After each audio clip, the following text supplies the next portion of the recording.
En la fase 1 de adaptación, uno de los recaudos más importantes a tener en cuenta es, como dijimos, en la adaptación conceptual, pero también la adaptación lingüística de los test. Hubo una técnica que gozó de mucho predicamento en la década del 90, que fue la técnica del back translation o retraducción, pero que fue objetada en la reunión de la International Test Commission en Berlín en 2008, debido a que podía presentar algunos inconvenientes. Por esto siempre se sugiere, además de trabajar, si se elige la back translation, trabajar también con traducciones independientes, con juicio de expertos, y en el caso de las pruebas de rendimiento o las pruebas de habilidades cognitivas, analizar muy especialmente la frecuencia de uso de las palabras y las letras con los diccionarios de frecuencia de uso del español. Voy a dar un ejemplo con la adaptación argentina del WISE 3 en el subtest de vocabulario. Cuando estábamos haciendo la adaptación lingüística, uno de los ítems era la palabra odallos. Entonces, la técnica de retraducción consiste en, uno tiene una palabra de origen, en este caso la palabra odallos, el traductor 1 la tradujo del original en inglés al español como audaz, y el retraductor 1 la volvió a traducir como odallos. No obstante, con el mismo origen, la misma palabra, odallos, el traductor 2 también la tradujo como audaz, pero la retraducción segunda, el otro par de traductores que habíamos elegido, la tradujo como brave, ¿no? Entonces la gran pregunta es con cuál de las dos nos quedábamos. Si hacíamos caso de las recomendaciones de la back translation, la mejor traducción era la primera, porque la retraducción, odallos, coincidía con la palabra original. No obstante, la palabra odallos tiene una frecuencia de uso baja en inglés, y en el listado de las palabras incluidas en el subtest de vocabulario en el idioma inglés, de hecho estaba en la última porción de los ítems, vale decir, como un ítem difícil. En cambio, audaz en español tiene una alta frecuencia de uso. Entonces, en estos casos, ¿con qué nos tenemos que quedar? ¿Con la recomendación formal de que si la back translation funciona es una buena traducción, o trabajar con juicio de expertos y con el nivel de dificultad de los ítems? Indudablemente, la mejor adaptación es la que contempla tanto el contenido como la dificultad del ítem, por lo cual con un panel de expertos se decidió cambiar esa palabra por intrépido, que es una palabra que tiene un contenido similar, pero que tiene una frecuencia de uso baja en español, comparable a la frecuencia de uso en inglés. Una cuestión fundamental en esta primera frase es analizar la pertinencia cultural de las palabras, aun si se trata del mismo idioma. Voy a dar un ejemplo con la adaptación que hicimos del inventario Maslach de Bernaut. Nosotros trabajamos con la versión española del inventario de Bernaut, dado que eso es el procedimiento apropiado cuando existe un test realizado en el mismo idioma. Lo apropiado es tomar esa adaptación y ver si es pertinente para la propia cultura, ¿no? Entonces, en este sentido, no hay que dar por sentado que una adaptación española de un test extranjero o un test diseñado en España es igualmente válido en Latinoamérica.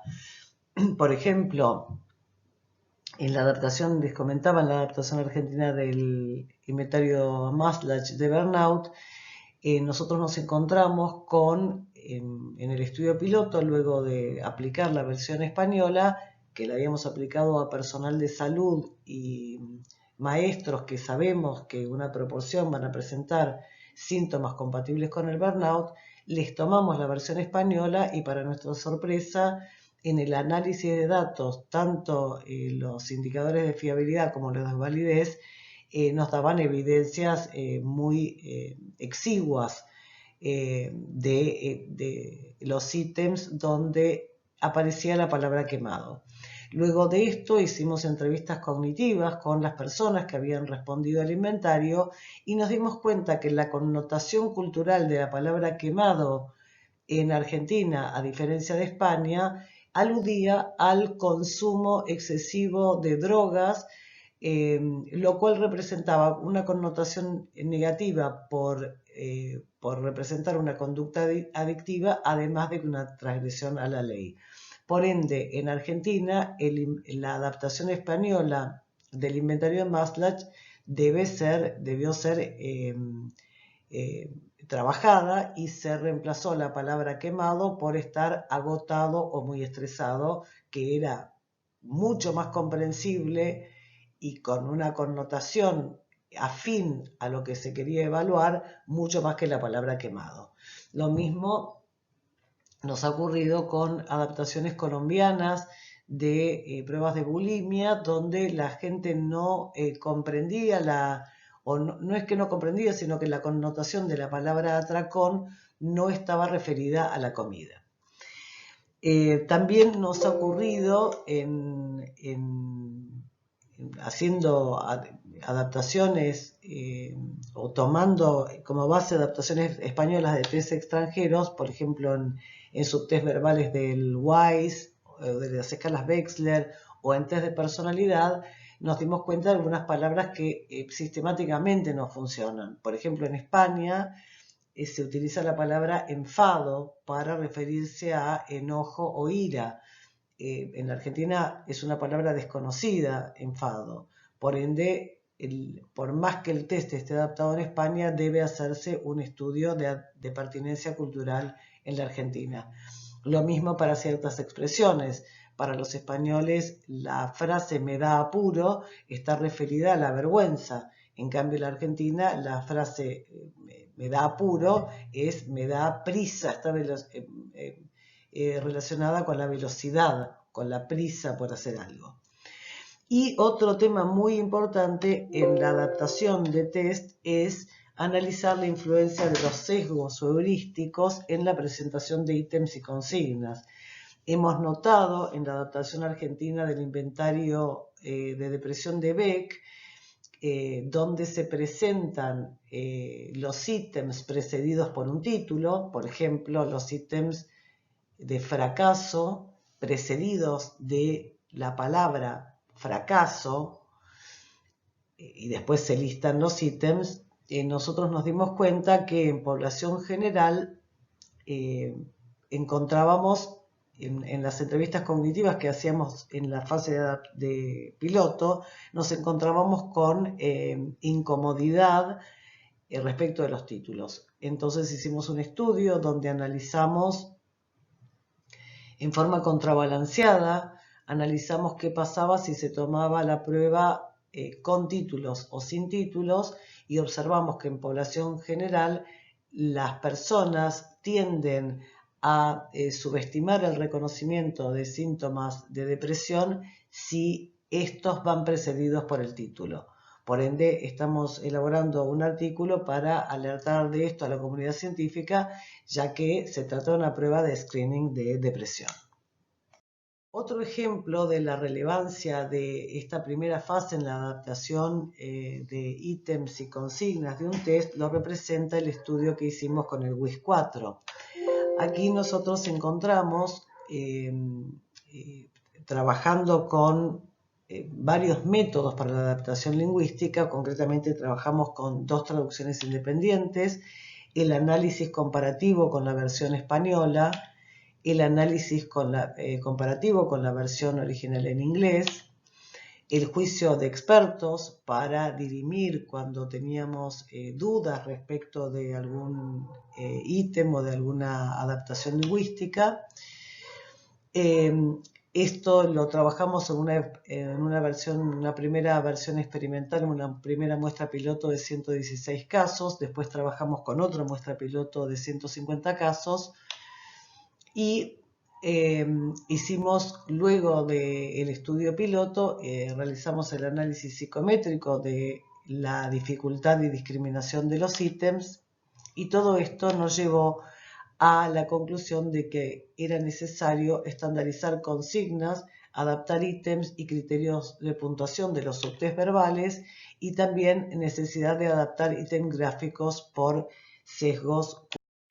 A raíz de esto se realizaron varios cambios en la adaptación argentina del test que atañen básicamente a el contenido u orden de presentación de los ítems, ya que muchos ítems verbales tenían una posición de dificultad distinta, y al mismo tiempo preservar la cantidad de ítems fáciles, medios y difíciles.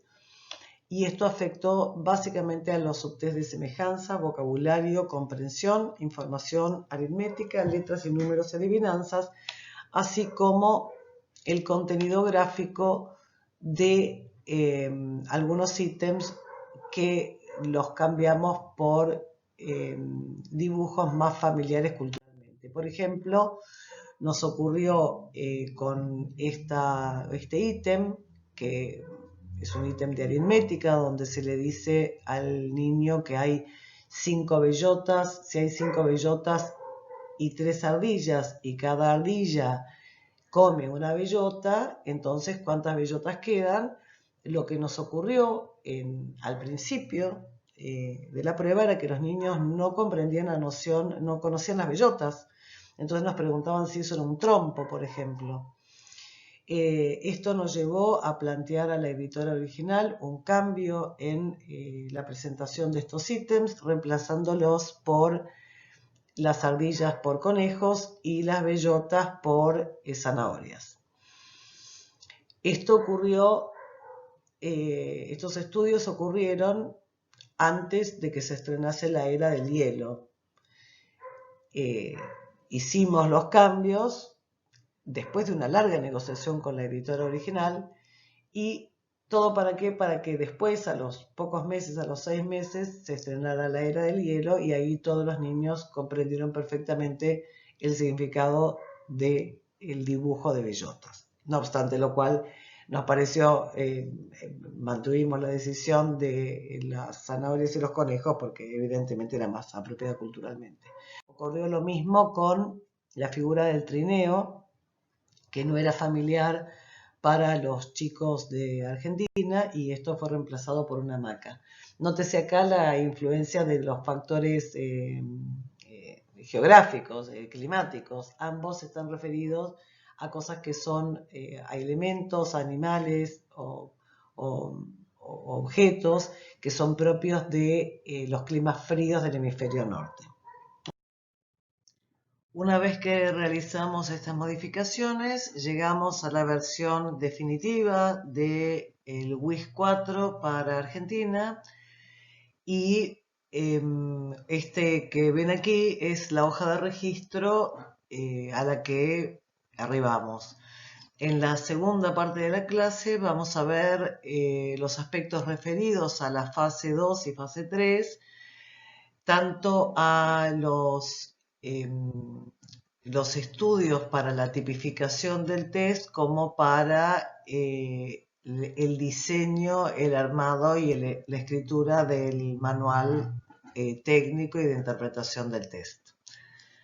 Esto lo vamos a ver en la segunda parte que inicia luego.